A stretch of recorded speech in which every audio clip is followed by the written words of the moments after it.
Hello and welcome to Too Many Movies, the podcast where we discuss DVDs, Blu-rays, and even the occasional VHS tape. I'm your host, Hal, and with me here today is the guy who said one day, hey, can I claim Mutant Mayhem? And I said, well, okay, I wasn't planning on doing Mutant Mayhem, but I guess I am doing Mutant Mayhem this time. It's Buster! I'm sorry, I'm so sorry. Because you've been covering a lot of recent movies, and I'm like, wait, I'm pretty sure someone will take Mutant Mayhem, or like someone in their Discord server, so I'm like, I want that.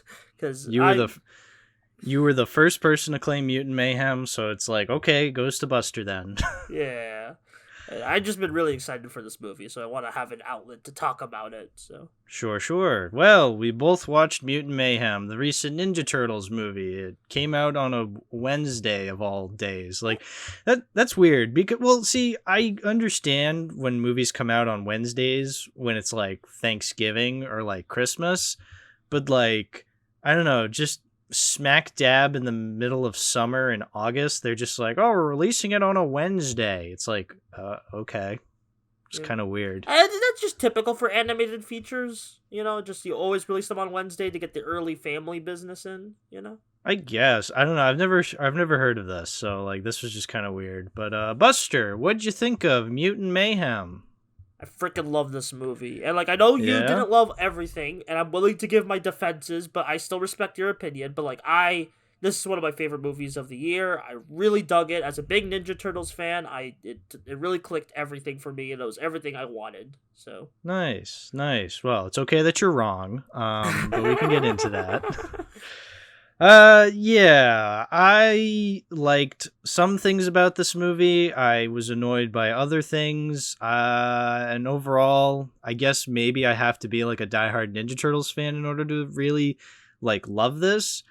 So yeah, I'm kind of left just scratching my head being like, I mean, it's good, but like, it's not Spider-Verse, you know? Yeah, oh yeah, this ain't no Spider-Verse. Like, when I give this 5 stars, that's enjoyment levels. I like, on my letterbox, you might notice I give a lot of things 5 stars. That's enjoyment levels, that's not like critical. Critically, this ain't Spider-Verse, but for what it's trying to do, I think it does it really well. I mean, yeah, if you truly think it's 5 stars, that's fine. I mean, it doesn't matter what something works critically or personally. Like, if it's 5 stars, it's 5 stars. Yeah. But with me, it's definitely not. Yeah, no, I understand. I'm just speaking personally, you know? Yeah. So I want to say right off the bat that yes, the animation is obviously the highlight of the movie. Like, it's very, very much a unique style because yes, I'm saying it's clearly heavily inspired by Spider-Verse, but I don't want to necessarily kind of contain it in one, description of just being like Spider-Verse because it is clearly trying to be its own thing. Yeah, because it's very much inspired by like sketchy lines in comic books. Like, it does use like techniques like Spider-Verse, but the way it distinguishes itself from that is like more, let's lean into the gritty 80s kind of gross out original Mirage comics, you know? And yeah. And, like, as for Ninja Turtles, like, especially, like, ever since the 80s cartoon, always meant to sell toys, and these are some really good toy designs. Like, they work both well for the character animation, and they just work well as little action figures. In fact, I already bought one of them, and I want to buy more later, when I have the money. Yeah, I like the design of the turtles. They're unique enough that they can like stand on their own in terms of like differentiating themselves from other versions of the turtles. But like they also have like unique designs to themselves. Like I especially like the detail of later in the movie when they have their masks off and you know who is who. Because like in other variations, you couldn't necessarily do that. Oh, yeah. So I appreciate that detail. I mean, unfortunately, I don't like when they take their masks off because that's kind of their identity. It's just I like when they wear the clothes. It's weird. Like I like when they have color. I just prefer when they have color coordination, even without the masks. But like, yeah. Sure, that's fine. But again, like I don't know, just when you take the Ninja Turtle masks off the Ninja Turtle, it just looks like blasphemous. I mean, like for the babies, it works, but that's because they're babies. Sure. Yeah, that's true. I guess you could move into some of your, like, what didn't enjoy about the movie? I really hated the constant pop culture references. And I've had several people come up to me since I displayed my distaste for them, being like, yeah, but they're teenagers. Like, they're just making like a bunch of pop culture references. That's how teenagers talk. It's like, no. Like, that is not how teenagers talk. Occasionally, teenagers will make pop culture references, and I get that. Maybe occasionally you'd be like, oh, I love Avengers Endgame. Oh, I love Attack on Titan. Did you see that Knicks game? It's like, okay, occasionally I'm fine with that. But every other line of dialogue, especially in the beginning, they're just like, hey, remember when we went to that Knicks game? Hey, remember when we went to that Adele concert? Hey, remember this, remember that, remember this, remember that? It's just like constantly constant. And I'm like, Jesus Christ, like, calm the fuck down. Yeah, I do agree on that critique, that defense of like 13. That's not why, in my opinion, the pop culture references are there. I think it's more their obsession with the human world is why the pop culture references are there. I do agree it is a bit much, but by the final act, the way they tie it all in, especially the Attack on Titan reference, I was fine with it. You know, it was like, this is a bit annoying, but they managed to, like, I feel like for me, they tied it all in by the end. Although I mean, that's fine. Yeah. Like, yeah, they tie it in, so they like relate it. He's just like, oh, it's just like Attack on Titan. We throw the mutagen at we throw the cure at his blowhole, similar to Attack on Titan. It's just like, okay, yeah, that's fine. I don't know. It still feels very forced in. No, I understand. And especially how you're saying, like, oh, it's with their obsession with the human world. It's like, yeah, I get that, but they still make it apparent to be like, oh, we love Pizza Hut pizza. Oh, we love Cool Ranch Doritos. It's just like, you could just say we love chips and pizza. You don't have to name these brands. Sponsorships. Exactly. Yeah, I know. It's sponsorships. But it's so blatant. And the fact that it's every other line of dialogue, it's just like, it truly becomes so obnoxious after a while. And it's like, usually, like, I remember like 10 years ago when people were giving the same critiques to Man of Steel, how they're just like, oh, all these product placements. But it's like, at least with Man of Steel, they were just in the background and they didn't call attention to it. They were just having like Superman crash into the IHOP or crash into a U-Haul truck. And it's like, yeah, that's annoying, but at least they never like called upon into it. Whereas like here, they're just like, there's literally that line where they're talking about Mark Ruffalo in Avengers, and they're like literally going through every detail. They're just like, oh, I loved Mark Ruffalo in Avengers Endgame. Remember that scene where he did the dab? And they're just like going into it. It's like, no, just be like, I love the Hulk. Like, and just like leave it at that. I don't know. Just like, it's the constant noise that it just permeates in my mind. How like these just... every line of dialogue, every time they feel the need to drop a reference, to be like, oh, I love Ferris Bueller. Look, they look like tiny Shreks. It's just like, it really just sickens you after a while. I'm just like, I just don't want to look at anything brand named ever again after experiencing that. No, I feel that critique. I don't 100% get it, but like, I understand where you're coming from. Like, I 100% understand that. Like, that could get annoying for some. I guess I'm just numb to it. I don't know. Maybe it's just me being chronically online that I'm just like numb to that shit, so. I mean, the fact that like I see this shit online all the time anyway, it's just like, okay, I'm going to the movies to escape that, and like here it is again in our movies. It's just like, all right, well, great, I can't escape this. I will say, like, how do you feel about the character interactions besides the pop culture references? So that's where I can totally buy it. Like whenever there's that one scene where like the turtles themselves are like, you know, kind of interacting as brothers, and then like April's just like, yeah, if you act like that, people are not going to like you. It's like a very funny scene.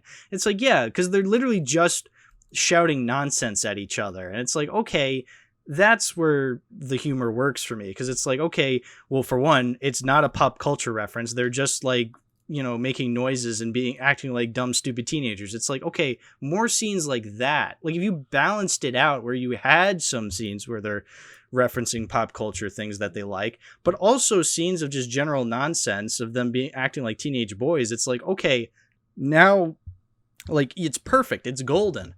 But the fact that there's like this imbalance with that, it's like, that's what really annoys me. Yeah, I can feel that for like, that's about, yeah. How do you feel about the like little opening thing with Baxter Stockman? Our only bit glimpse of Giancarlo Esposito in the movie.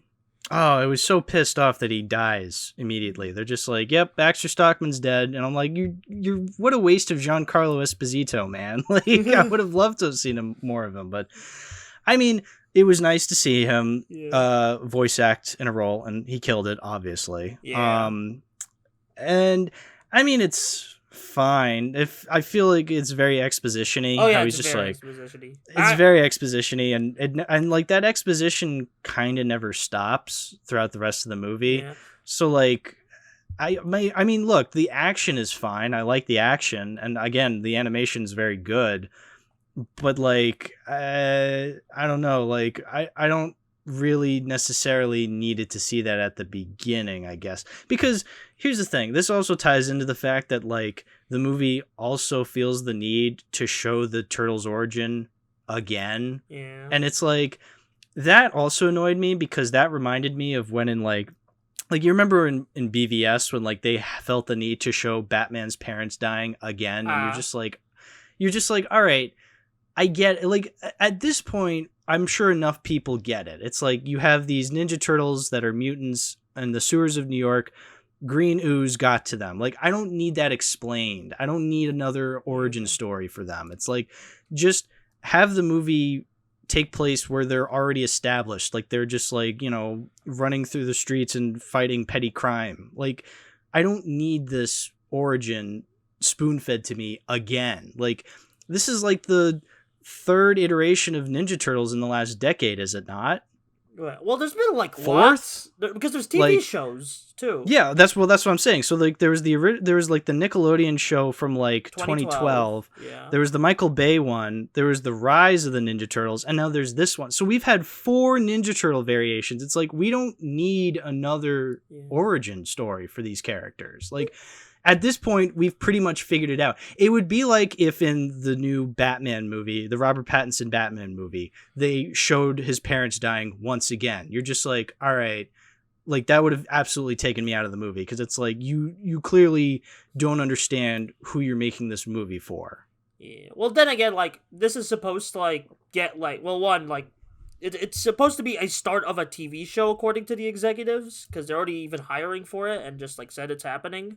So it's like they're trying to like establish like it does kind of have that like pilot movie pacing where it's like you want to cram everything to have it ready for the TV show, you know? Okay, but again, like these are previously established characters that I'm sure even if like the general populace knows of, whether or not they know like every nitty-gritty detail of their origin, they're aware of who these characters are. And more or less like what they're about. We again, like the point is I don't need to see like the origin at all. Like, and it was incredibly distracting how like Jackie Chan Splinter is just like, I'm going to tell you the story again, the long version. And everyone's like, oh, not the long version. It's just like, oh God, I get it. It's, I don't need it. I thought the seriously don't execution need was it. cute, like, cause like for me, it's like the reason that scene worked, despite it kind of feeling shoehorned in. I just thought I just really liked the performance and like the execution of that scene, like little pre-mutagen Splinter rat. That was cute. Well, that's the other thing too. Is like so Splinter in this version is just a normal rat who like doesn't know like ninjutsu or anything and has to teach it to them anyway. Yeah. Like. Is that like what is the normal version of their origin where like does Splinter like know some sort of ninjutsu before teaching them? It's complicated because there's not really a consistent thing because usually it's either Splinter is Hamato Yoshi or Splinter is the pet rat of Hamato Yoshi. This is just a random pet rat.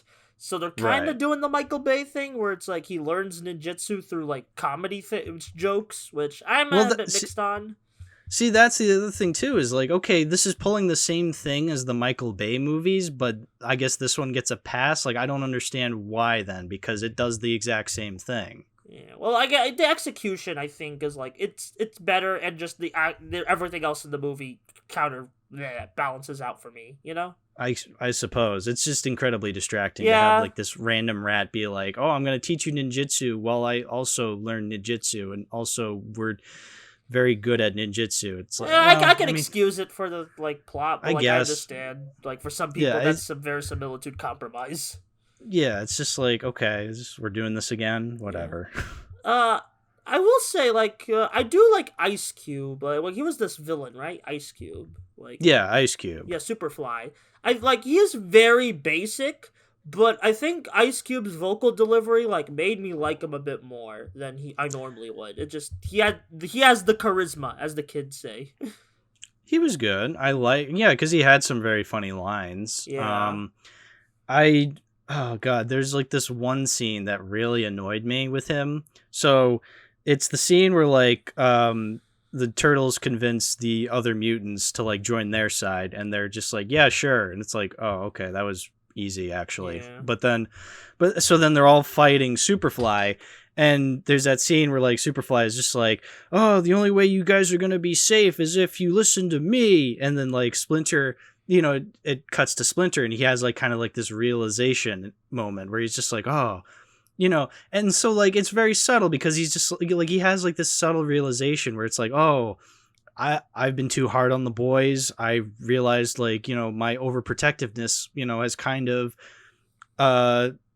has kind of just real like it's turning me into like this dude, this like monster dude. But then like Ice Cube as Superfly is just like, hey, Rat Boy, you and me, we're the same. And he like explains the whole thing to the audience. And it's like, dude, like shut up. Like for God's sake, don't explain the themes of the movie to me. Like be subtle about it. Like don't explain that shit. Like you had you had such a brilliant moment of subtlety and you absolutely ruined it. And it just annoyed the hell out of me. It's like, for fuck's sake. Yeah, I can feel that.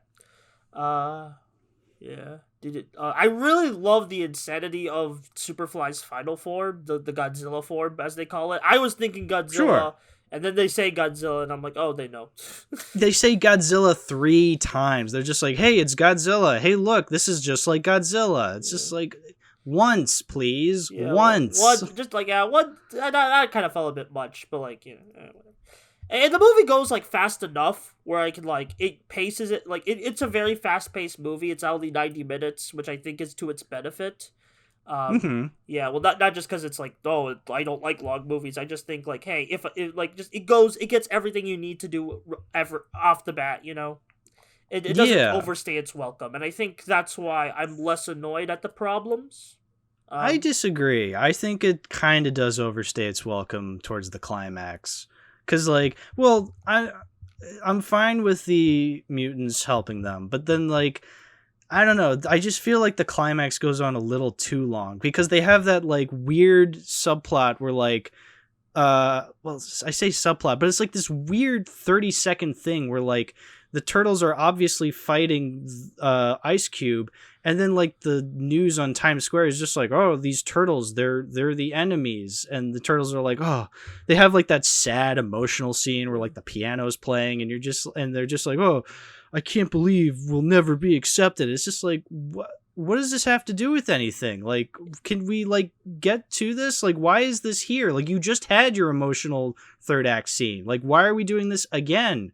And then like, why would these people realistically view them as the enemy when they're so obviously fighting Ice Cube? Like, I don't understand like why they're doing this. Like, it's and plus the fact it gets solved within 2 minutes later because April goes on live TV and is just like, no, they're the good guys, and then New York all of a sudden sides with them. It's like, oh, how like non-tense was that? Like, everybody just kind of believes this teenager who just goes on live television is just like, hey, they're good. They're the good guys, even though we were just saying they were the bad guys. It's like,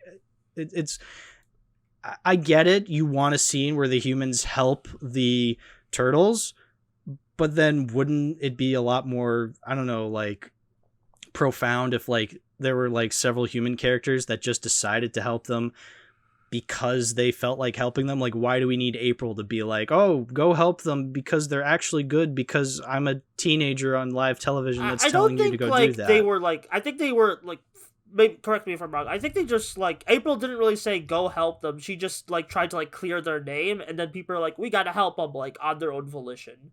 At least that's how. But they didn't do it on their own volition. Like, they're doing it because, so yeah, April doesn't tell them go and help them, but the fact that they're like, they need to be told through the news that they're the good guys, rather than just seeing that they're fighting the Ice Cube whale. Like, I don't know. It's just, it kind of dehumanizes these background characters that we're supposed to feel for, because then it's just like, I don't know, it doesn't feel triumphant when they help. Like, it feels forced when they help. It's like, I get it, because the whole movie Splinter's been like, humans are awful, and it's like, oh, but in the end we learned that not all humans are awful. It's just like, it feels forced. It feels, I'm not really seeing the triumphant nature in this climax. Yeah, I disagree, but you argued it fine. You argued it like, well, why you didn't really feel it, you know? I mean, that's the thing. It's like, I don't really see what is so spectacular about the storytelling of this movie outside of the animation. Like, yes, the animation is very, very good, but I'm not getting like this really interesting story told to me through that animation. Yeah, that's fair. Like, I think I'm very, like, used to, like, again, when I get into a franchise, I really get into it, so it's like, I, like, get all, not even just the references, but it's just, like, the way these characters act kind of tickles my brain, you know? I just, like, I mean, there's like several sequences I like. I like the montage set to No Diggity, where they're just like going to like these different gangs and they're like fighting them. It's like, and like the song choice is very fun, and like the animation actually goes with the song. It's like, okay, this is fun. I like this. And that's the thing, is like, when it comes to pop culture references in the movie, whenever they like play a licensed song, it's like, okay, now like this is the kind of pop culture reference I'm okay with, because, you know, similarly to Spider-Verse, the music choice kind of reflects what the characters would listen to. So it's like, okay, that makes sense to me. Like, more stuff like that, please. Yeah, understandable. Yeah, I just the entire soundtrack I really like. Like, especially I like after the opening scene of Baxter, where like you hear the title theme, where it's like you see the mutagen go into the title theme. I've been listening to that track a lot because I just really, it's a good score. Yeah, I'm gonna sound like an asshole for bringing up Spider-Verse once again. It does feel very heavily influenced by Spider-Verse, but in a way that it feels like it's trying to be its own thing, similar to the animation style. Yes, it's heavily influenced, but I still feel like it's trying to be its own thing. And I'm a sucker for that synthy pop kind of score. Yeah, I like the little clicks. Like, it kind of reminds me of, like, a radio. Like, just, like, a radio noises you just, like, fiddle around with. I don't know. Which kind of adds to, like, the DIY, human obsession of the, like, turtles in the movie, you know? Yeah, sure. I can appreciate that. Yeah. I generally just vibe with, like, it's hard to explain, like, vibes, you know? Like, I know you're more, like, you can argue your critical thinking a bit more. I just really just enjoyed my time, like, just watching the movie. Not even just, like, the animation, but just the way the characters talk and act. And, yeah, like, some of the lines could get a bit grating, but, like, they move past it quick enough for me, at least. And, like, it's always on to something, like, new and exciting, at least to, like, me. It's just like, oh, here's a new cool character. Here's a cool little set piece, you know? I mean, that's the thing, is like, I was not a huge Spider-Man fan before Spider-Verse, and yet that movie was able to kind of take its cliches and its animation style and really, you know, make something special, where, like, if that movie has any cliches or things that annoy me, like, they're kind of covered over by the fact that it's just a very compelling story and a very compelling character piece. Whereas I don't get that here. Like, I just see style. Like, that's all I see is the style. And it's like, okay, I'm sure if I was a hardcore Ninja Turtles fan, I would be able to just vibe with it too, but I can't. Like, I don't think it's a bad movie per se. I think it's quite good considering the animation style. Like, if this movie did not have the animation style it had, like, I would have rated it a lot lower. So, and especially and also the score. Like, if it didn't have that awesome score, like, it would be ranked a lot lower. So it's really like the technicals that kind of elevate the movie for you. I mean, that's how it always turns out. I feel like I'm always praising technical aspects of a movie, and then the writing just leaves me wanting more, and it just sours the whole experience. So, yeah. Understandable. Yeah. Yeah, I think that's all we have to say on Mutant Mayhem. I really liked it. I know it was mostly Hal complaining, but I really liked it. Like, I thought the voice performances were very cool. Like, I like how like I like when animated films where like the main characters are voiced by either unknowns or professional voice actors. Because a lot of the Turtles kids have done voice acting before. Like, I know like the big one everyone pointed out was Leonardo was Gumball at one point.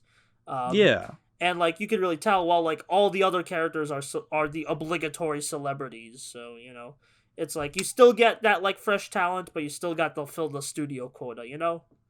Raphael is played by Greg Heffley. But not Greg Heffley the original. Greg Heffley, the one from the Disney Plus animated Diary of a Wimpy Kid movies. I only watched the first one, and I think it was with the Shiny Cast commentary you guys did like a while back. I don't think were you a part of that commentary? I forgot. Yeah, I was. Because I remember watching it, and I remembered. Who was complaining about Manny's meat flaps? It was either maybe it was Chris, maybe it was James, maybe it was Patrick. I don't probably remember. James, because he knows probably James. It's a Salty Kid did joke. So. Yeah, but I just remember Manny's meat flaps.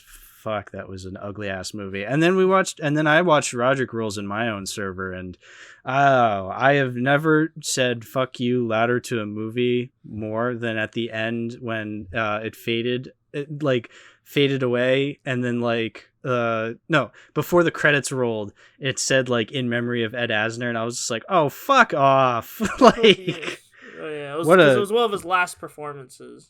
Yeah, what a bad couple of movies those Disney Plus Diary of a Wimpy Kid movies were. Yeah. Let's move on to movies I know you will like.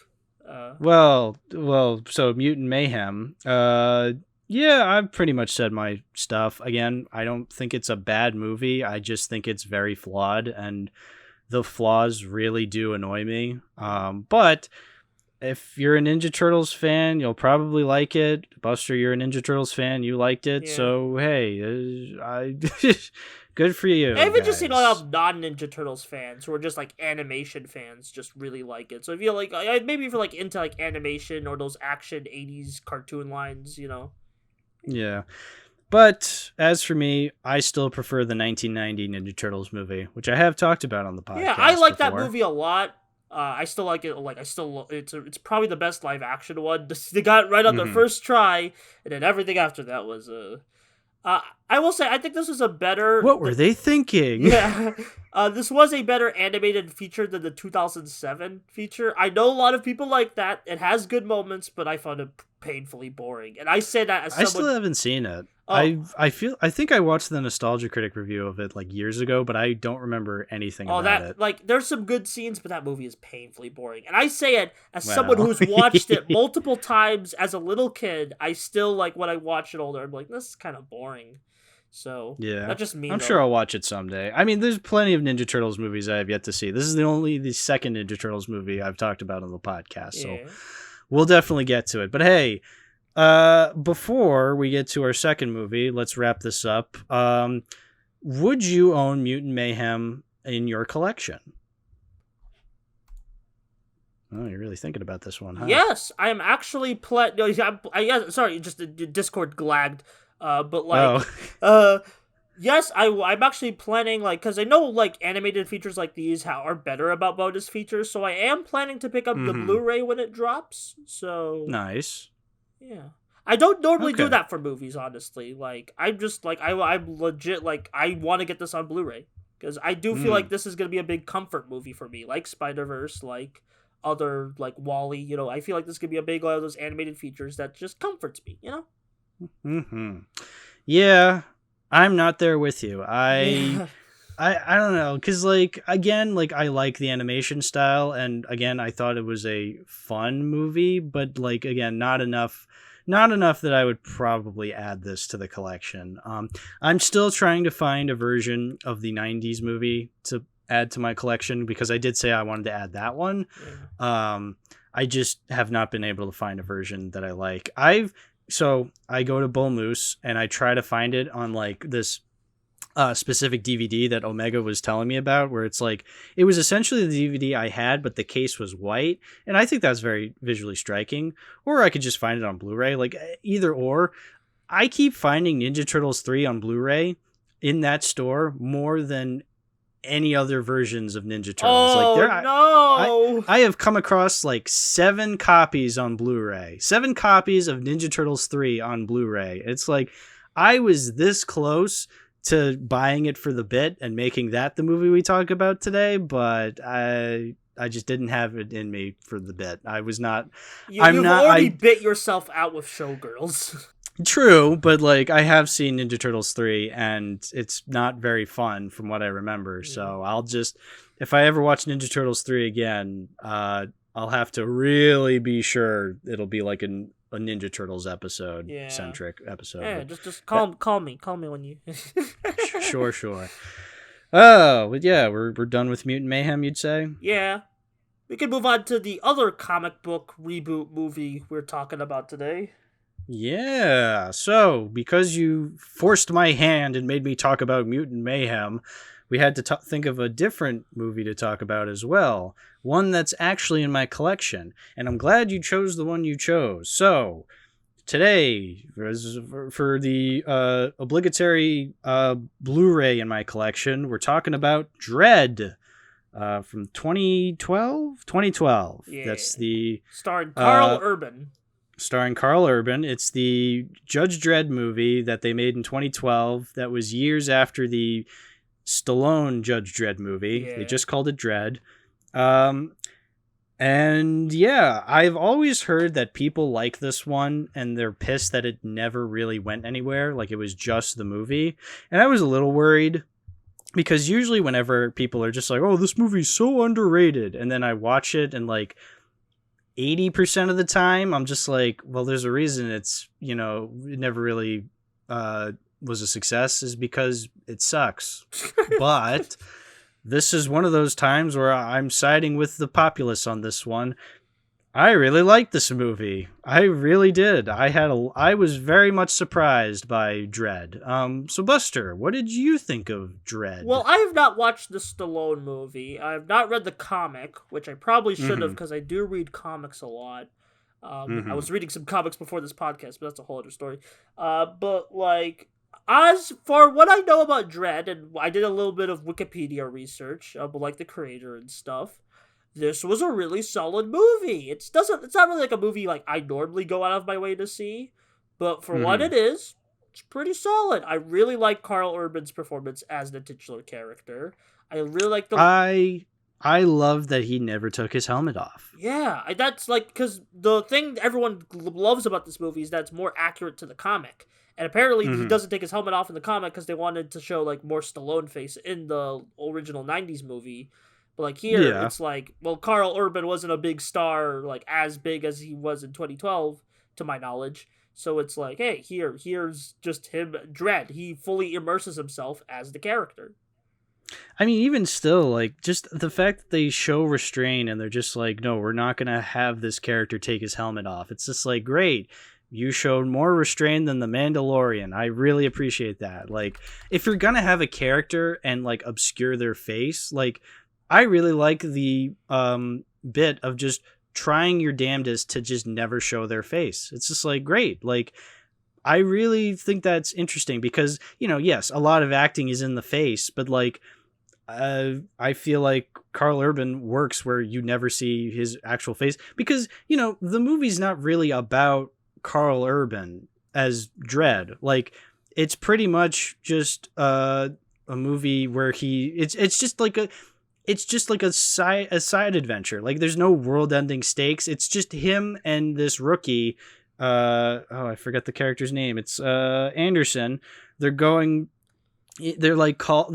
called to like deal with this this drug cartel led by this hooker, and that's the movie. Yeah, like it's a very bottled kind of movie where like you're just trapped in one location, and the interesting thing about that one location is that it's an entire neighborhood, so it's like it's really clever in that sort of sense. It's just one single mission, and I think that makes the movie more focused rather than trying to cram like a 3-act mission structure. Which like I like when movies do that, but I think for this movie it just worked better to just have one singular mission that just has multiple threats, like multiple goons to fight. Yeah, they're just going after hired goons, and that's enough. Like, I don't know. I feel like in any other movie, they would have over-explained the mega city, how they're just like, oh, well, at the beginning, they're just like, this is Mega City 1, a stretch of buildings that you know, go from Boston to Washington, D.C., and it's just like, what? That's stupid. But then, like, you know, you just kind of move on from that. They don't really explain anything beyond that. A lot of visual storytelling in the movie. Exactly. Yeah, exactly. Like, it's obviously based off of a comic book. Like, only a comic could come up with such a stupid idea as like an entire city in the northeast region of America. But like, I don't know, like it knows what to explain and what to keep like out of the movie. Like, it's very focused in that kind of way, and that's what I really appreciated about this movie, is like it was super focused. Like, what you saw is what you got. Like, there was nothing beyond that. Yeah. And, like, I could see, like, why it didn't really connect with audiences initially. It's like, oh, it's a bit basic for, like, a big budget, like, action film of the year. But that's kind of, that basic leads to its strengths and to its, like, really cool, like, visuals and, like, gunplay, you know? Oh my god, the action is so, like, tight and paced very well, and it's not like you know, you're not getting like super John Wick tier action here, but like I'm not begging for John Wick tier action in a movie like this. Like, I feel like the world building and the visuals are enough. Like, and again, like, it's not trying to be anything bigger than just like this one mission that these characters are on. Like, there's no world-ending threat. There's no like big overarching conspiracy plot. There's no like Dred's past. Like, it kind of hints at that at the beginning, where like, you know, so the character of Anderson is a psychic, never explained, but you know what, I'm glad that it never explains. It never goes into detail like, oh, these characters exist because blah blah blah in the lore, and it's just like I would not have cared. Like, just leave it as, oh, she's a psychic, okay, moving on. And so then she's able to like read Dred's thoughts at the beginning, and she's like, there's something more. But then it never really goes beyond that. We don't really learn much about Judge Dredd as a character. But like, I don't know, like, I think because the movie is more focused on the plot, that's all you really need. Yeah, and like, even then, Dredd in this movie is kind of like the faceless executioner, you know? Right. What more do you need from that? Like, that's kind of his character, essentially, is that he's so like held back, and like, you know, you don't really know a whole lot about him. It's like, okay, I kind of like that. And I like how, like, you know, Anderson is like this, yes, she's like this character who's a psychic, but like you still get an understanding of what her character is about, how she's like this rookie, and like she tries to do things by the books, but like she realizes along the way that's really, really hard to do. Like, oh god, I love the scene where like she like Dredd tells her to like shoot that guy, so she shoots him, and then later on when she's like being when she's hiding out in that apartment, she realizes the woman who lives in that apartment is the wife of the guy she shot. It's like, great.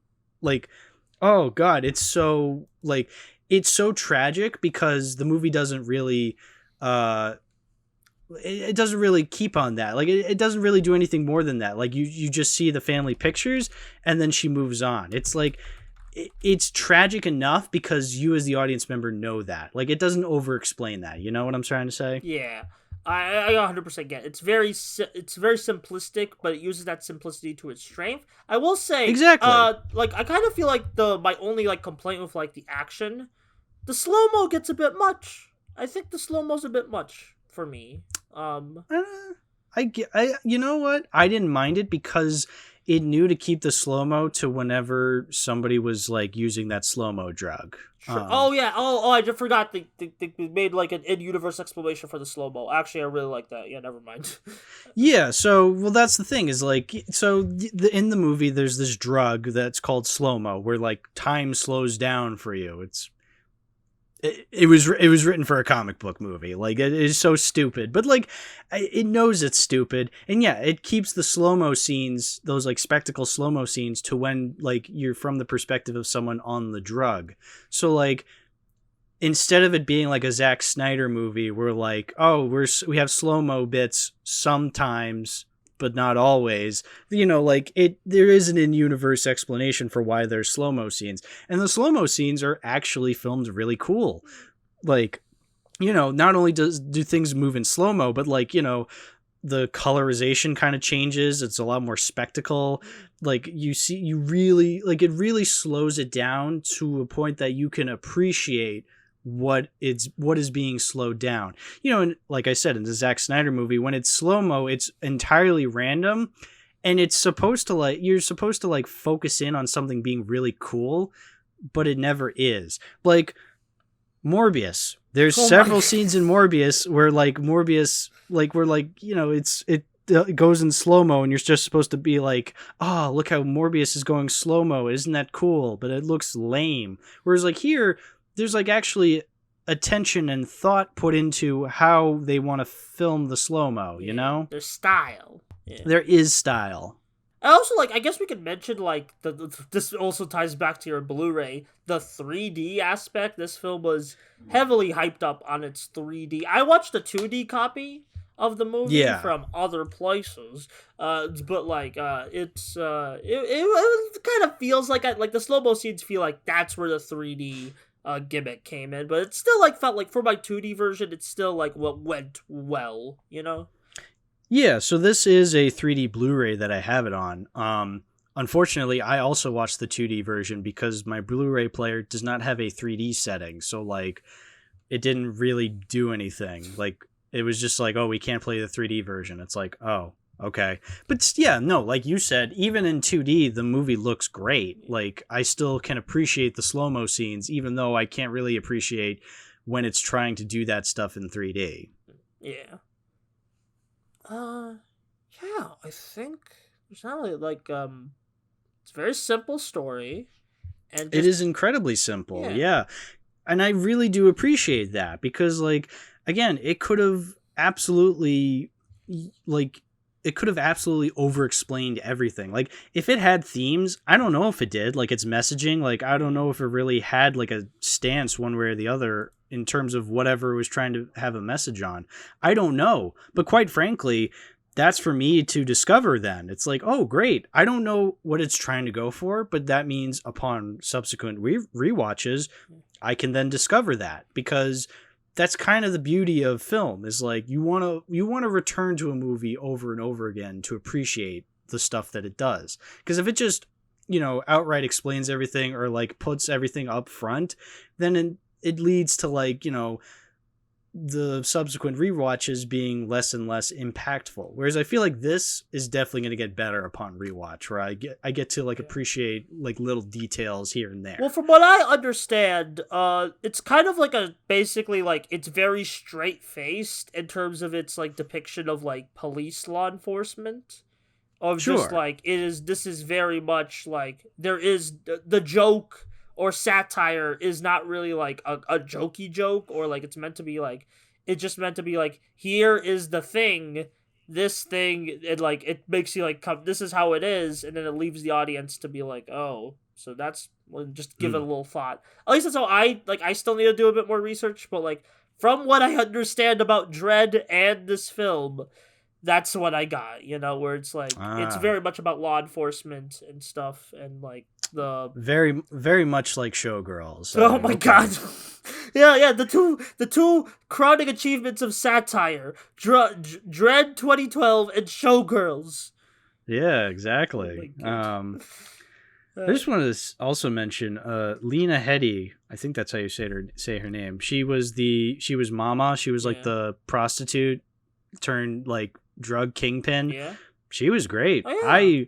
I thought this was a really fascinating character to have as your main villain. You have like this essentially tragic prostitute character turned evil scumbag, like, and she was great. She was super simple, also like the main characters, but like in a way that like you can still pick up on things, like the way that she will just like, you know, hold one of her henchmen up with like a knife up to his stomach and like have him on call with like trying to hack like a system. Like it's like you get it, like she's a super serious and super like tragic figure, but also just a huge scuzzbag. And she has such a great death scene too. How she's just like, well, first of all, I like the ending, how like she's just like, I have all of this all these explosives rigged to my heartbeat, and once I die, everything goes kaboom. And then Dred just shoots her anyway because he was like bullshit. And turns out she was full of shit. Like there were no explosive. It's like, holy crap, like the cojones on Dred there to like. But like I think that really just ties into like he's tired, he doesn't care, and quite frankly, I think that's a really fascinating character move, just to be like, you know what, fuck you, I don't believe you, and just straight up shoots her. It's like, I can't understand that, or I can't sympathize with that. I would never do that. I would have fallen for it, but like, I think that just shows you like how cool of a character he is.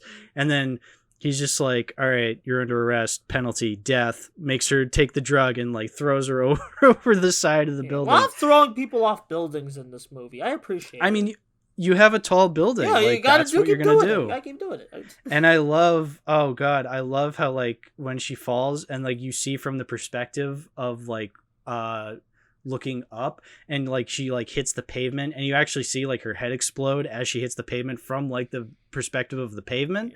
So like it looked really, really cool how her like head explodes, and you're just like, oh, like that's how you go out with like killing off your villain in a movie like this. Like beautifully done. Yeah, and it's like just it's very interesting. And honestly, I'll be real, when I saw like the dystopian post-nuclear wasteland stuff, I'm like, oh, this kind of already feels like, of course it's like sci-fi, like extra armor, but it already feels like, this already kind of feels like real life right now.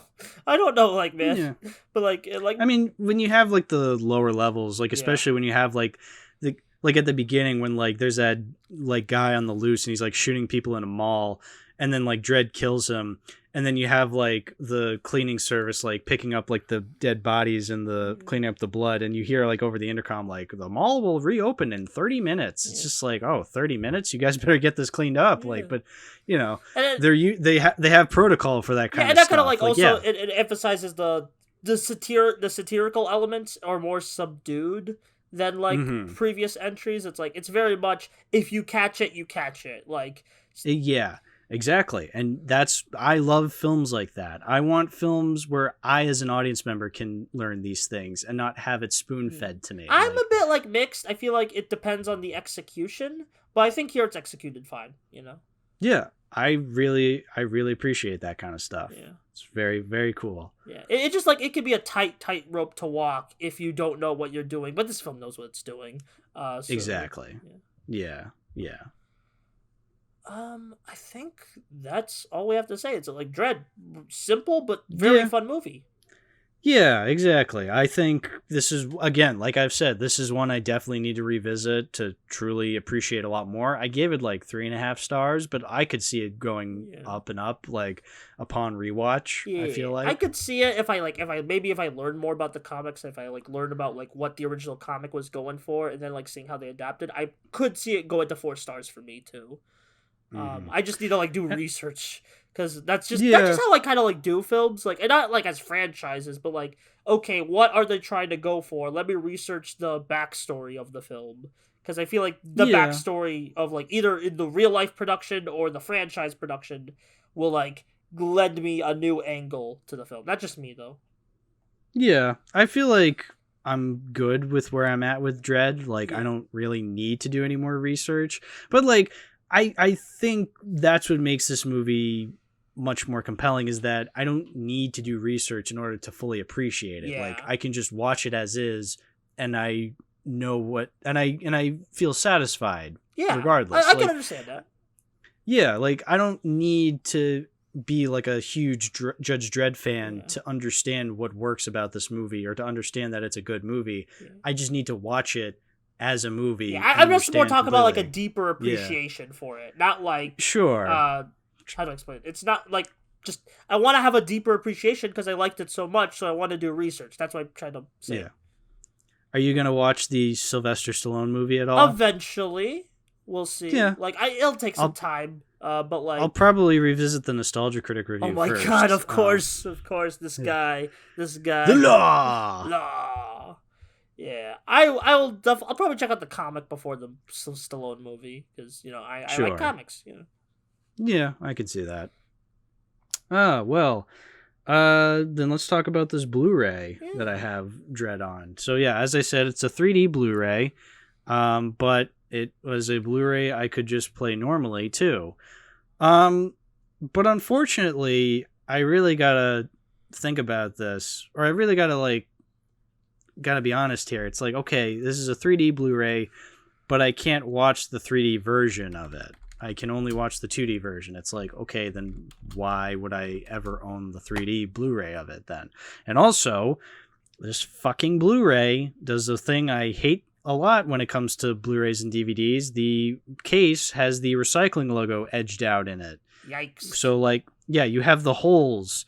So the box is a lot flimsier than it would be if you just didn't do that. I can't stand that. Sometimes I'll keep a movie like that, but I really can't stand cases like this. And again, like I said, it's a 3D Blu-ray. I wasn't able to appreciate it in 3D, so I am getting rid of this Blu-ray. I think Dredd as a movie has a place in my collection, so I could probably own it on like 4K. Yeah, I just found I looked up. Yeah, there is a 4K of the movie for less than $20 on Amazon. So go get it. Nice. Yeah, maybe I'll get it on Amazon. Maybe I'll find it in Bull Moose. Regardless, next time I go physical media hunting, I am definitely, or hopefully, going to add Dredd to that list because Dredd, the 3D Blu-ray, has no place in the collection, but Dredd the movie does. Yeah. So. I'm glad we both got to experience such a solid movie. Yeah, exactly. Oh, is there anything else you wanted to say before we wrap up? Should I plug my stuff? Yeah, I think it's that time of the episode for you to plug your stuff. Buster, plug your stuff. Where can people find you? Hi, I do a bunch of YouTube videos on a bunch of things. I do regular analysis videos on whatever is itching me at the time. I do a podcast series on my channel called Lakewood Podcast Turbo, where me and my buddy Wyatt and along with a guest will go over every episode of OKKO. We're getting up to the end of the first half of season 1. Very exciting. Also have a podcast channel that Hal guest starred on at one point called Modular Media. I did? Where there was... When was this? Yeah, but it's like we have various podcasts on there, too many to list, but we have guests and fun times are had, and we make fun of Elon Musk because every internet user should do that. Speaking of Elon Musk, I have a Twitter if you so choose to follow me there. But I also have a Tumblr and a Letterboxd. Letterboxd is kind of like, it's weird. It's not a normal Letterboxd, I'll put it that way. It's like, this ain't your grandma's Letterboxd, so go follow me there. Mm-hmm. All right then, cool. All right, yeah, thanks for coming on, Buster. This was very cool. Yeah. We got to watch Ninja Turtles and Dredd, and that's one more Blu-ray out of the pile of Blu-rays and DVDs and VHS tapes behind my laptop. So I do appreciate this episode. Aww. This was good. Thank you so much. And hey, like a couple more guest spots and I get a free ice cream, right? No, you get to be released from my basement, is what happens. You put all your guests in your basement. Huh? I do. What of it? But yeah, thanks for coming on. And thank you, the listener, for listening to this podcast. If you want to support the show, give a like, give a comment. Listen to us on Spotify and Apple Podcasts, or on YouTube. That's fine too. Also, be on the lookout for shorts. I make shorts of some of the episodes sometimes. I'm sure I'll make a short of this episode. I don't know when or of what, but some point. Also, sometimes I stream. I might be streaming in the coming week. My birthday is coming up. I might want to stream on that day. That'll be interesting and fun. But yeah, that. Thanks for listening, and always remember, Buster, you're under penalty for liking Teenage Mutant Ninja Turtles, Mutant Mayhem. Sentence, death. Aww. Kablooey, I killed you. Okay, bye everybody.